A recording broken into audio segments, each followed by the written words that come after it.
Hello everyone, welcome to my channel. इंसान जब कोई काम करने की सोचता है तो उसके पहले प्लानिंग वो कर लेता है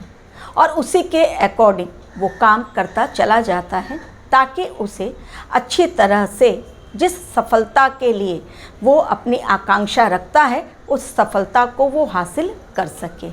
यानी जब इंसान किसी टारगेट को फिक्स करता है तो उस टारगेट को अचीव करने के लिए उसे प्रयत्नशील भी रहना पड़ता है, क्योंकि जब तक हम प्रयत्नशील नहीं रहेंगे तब तक हमारा टारगेट हम वहाँ तक पहुँच ही नहीं सकते हैं। जब विष्णु भगवान ने कल्कि के रूप में धरती पर जन्म लिया, विष्णु भगवान को भी ये बात पता है कि कलयुग में परिस्थितियाँ कितनी जटिल हो जाएंगी और किस प्रकार से लगातार परिस्थितियाँ हर मोड़ पर उनके लिए भी एक चैलेंज लेकर आएंगी। इसलिए कल्कि अवतार ने अपने टारगेट को फिक्स रखते हुए अब उस पर कार्य करना स्टार्ट कर दिया है। यानी कब किस टारगेट के ऊपर कौन सा प्लान चलाना है, कौन सा टारगेट किस तरह का है और उस टारगेट को फुलफ़िल करने के लिए किस तरह के प्लान की ज़रूरत है,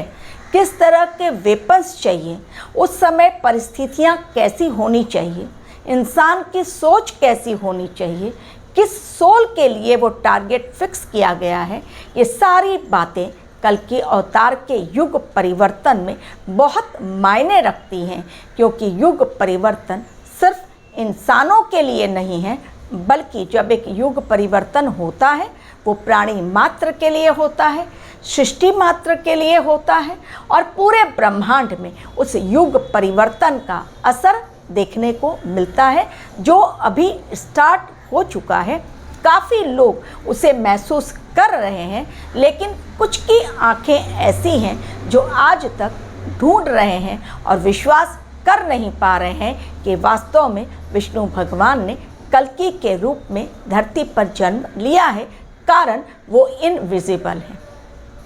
कंपनी में जब एम्प्लॉयज़ काम करते हैं तो उन सभी एम्प्लॉयज़ को टारगेट दिया जाता है किसी भी काम को करने के लिए कि आपको इतने घंटे के अंदर इतने काम करने हैं। लेकिन वो लेवल वाइज, जैसे लोअर लेवल पोस्ट पे कोई है तो उसका अलग टारगेट, उससे सीनियर को अलग टारगेट, उसके सीनियर को अलग टारगेट, यानी हर लेवल पर टारगेट का स्वरूप बदलता जाता है। ठीक उसी प्रकार जिस प्रकार इंसानों के लिए टारगेट फिक्स किया जाता है, हर सोल को भी इस धरती पर आने से पहले उनके लिए भी टारगेट फिक्स करके ही उन्हें धरती पर भेजा जाता है कि आपको आपके जीवन की समय सीमा इतनी है, इतने टाइम के अंदर आपको अपने जीवन में क्या क्या कार्य करना है वो आप डिसाइड कीजिए, लेकिन उसका फल जो होगा वो ईश्वर डिसाइड करेंगे। कल्कि अवतार चूँकि एक ह्यूमन अवतार हैं, मानव अवतार हैं, भले ही उनमें विष्णु भगवान की एनर्जी है, लेकिन विष्णु भगवान की एनर्जी होने के साथ ही चूँकि वो एक मानव अवतार लेकर धरती पर आए हैं, धरती के नियमों से उल्लंघन वो भी नहीं कर पाएंगे। उनके लिए भी समय सीमा निर्धारित की गई है एवं उनकी न्याय प्रक्रिया में सभी के लिए जब न्याय चल रहा है तो उस न्याय के तहत उन्हें हर एक के लिए उन्होंने हर सोल के लिए अलग अलग टारगेट रखा हुआ है। यानी इस सोल के लिए ये काम, दूसरे सोल के लिए न्याय देने के लिए अलग काम, यानी उनके जो टारगेट्स हैं वो बिल्कुल फिक्स्ड हैं। और जैसे वर्ल्ड वार होगा तो उसमें कौन से वेपन्स उन्हें यूज़ करने हैं, अब कितने लोगों का खात्मा करना है, उन लोगों का खात्मा एक समय में कितने लोगों का, उसके नेक्स्ट डे कितने लोगों का, उसके थर्ड डे कितने लोगों का, कितने लोगों को लेकर चलना है सतयुग में, ये भी उनके लिए एक बहुत बड़ा चैलेंज है। तो हर एक स्टेप के ऊपर कल्कि अवतार की जो होल लाइफ रहेगी, हर एक स्टेप के ऊपर उनके गुरु परशुराम के द्वारा एवं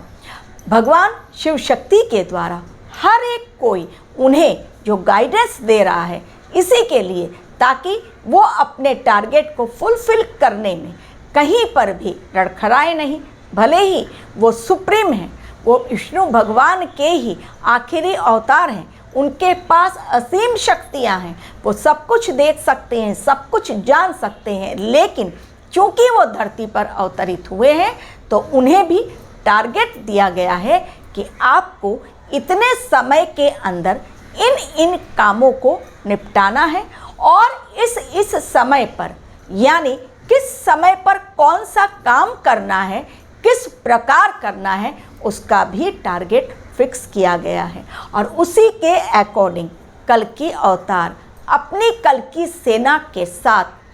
टारगेट को फुलफिल करने के लिए पूरी तरह से प्रिपेयर्ड होकर धरती पर जब उतर चुके हैं युद्ध के मैदान में, जहां पर उन्हें भी वो लड़ाई लड़नी है जिसके लिए उस धरती पर आए हैं, क्योंकि चुपचाप बैठने से उन्हें भी उनका भी टारगेट फुलफिल नहीं होगा। तो अपने फिक्स्ड टारगेट में कोई भी बदलाव वो नहीं करेंगे, क्योंकि उन्हें पता है किसके ऊपर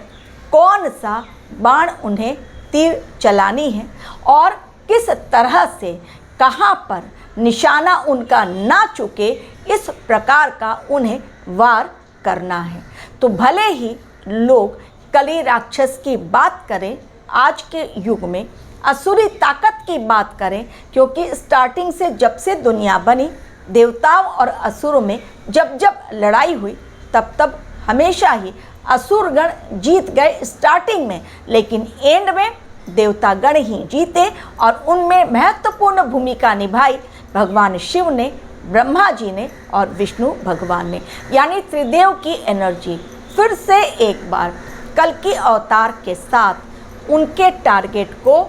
फुलफिल करवाने के लिए इस धरती पर कंबाइंड एनर्जी के रूप में काम कर रही है। तो हम भले ही चूक जाएं अपने टारगेट को अचीव करने में, उसे फुलफिल करने में, क्योंकि हम इंसान हैं, हमसे गलती हो सकती है, लेकिन विदाउट एनी मिस्टेक कल्कि अवतार के जीवन में मिस्टेक की कोई गुंजाइश नहीं है, क्योंकि उनकी एक गलती पूरे धरती पर वो कोहराम मचा देगी कि उन्हें भी शिव शक्ति के सामने, अपने गुरु परशुराम के सामने जब आंसर देना पड़ेगा तो शायद वो आंसर देने के लायक नहीं होंगे। इसलिए चाहे जिस तरह से भी हो, लेकिन वो अपने फिक्स्ड टारगेट के ऊपर काम करना उन्होंने स्टार्ट कर दिया है। भले ही उस बात को कोई समझे या ना समझे, आज दुनिया की जो परिस्थिति है, कहीं पर युद्ध चल रहा है, कहीं पर युद्ध के बादल मंडरा रहे हैं, कहीं पर कोई कॉन्स्पिरेसी कर रहा है, कहीं पर लोग शांतिप्रिय ढंग से काम कर रहे हैं, लेकिन कब कहाँ कौन किस तरह से पलटी मार जाए ये भी सबकी समझ में नहीं आ रहा है, क्योंकि इन सब बातों को हम अपनी बुद्धि के स्तर पर एक लिमिट तक जान सकते हैं, उसके अलावा हमारे पास और कोई चारा नहीं रहता है। और जहां हम होते हैं मजबूर, वहीं से खेल शुरू होता है कल्कि देव का, क्योंकि युग परिवर्तन के मिशन को, उस टारगेट को फुलफिल करना उनके लिए भी आसान नहीं है। कलयुग में कब किस समय क्या होने जा रहा है, एक लेवल तक इंसान प्रेडिक्शन दे सकता है, लेकिन exact location, exact incident, exact time, ये सब कुछ सिर्फ और सिर्फ डिवाइन ह्यूमन अवतार यानी कल्कि अवतार के हाथ में है।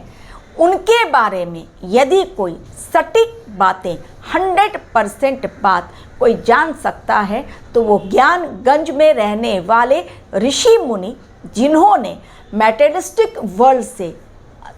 छोड़कर संन्यास लेकर तपस्या में लीन होकर उस महारत को हासिल कर लिया है, जिसके लिए उन्होंने सब कुछ सांसारिक सुख, मोह, माया, हर चीज़ का उन्होंने त्याग किया। उनके लिए सिर्फ प्रभु परमेश्वर ही उनके जीवन की अंतिम यात्रा है। तो जो लोग इस तरह का जीवन ज्ञानगंज में बिता रहे हैं, जिन्हें सब कुछ पता है कि किस प्रकार कल्कि अवतार काम कर रहे हैं, हम मनुष्यों के बीच ना वो आने वाले और ना ही वो हमें बतलाएंगे। हाँ, समय समय पर आकर वो पृथ्वी भ्रमण करके चले जाते हैं वापस अपनी तपस्या में लीन, क्योंकि ऐसे ऋषि मुनियों का भी सहयोग कल की अवतार को युग परिवर्तन में मिलने वाला है। Thank you very much for watching my video.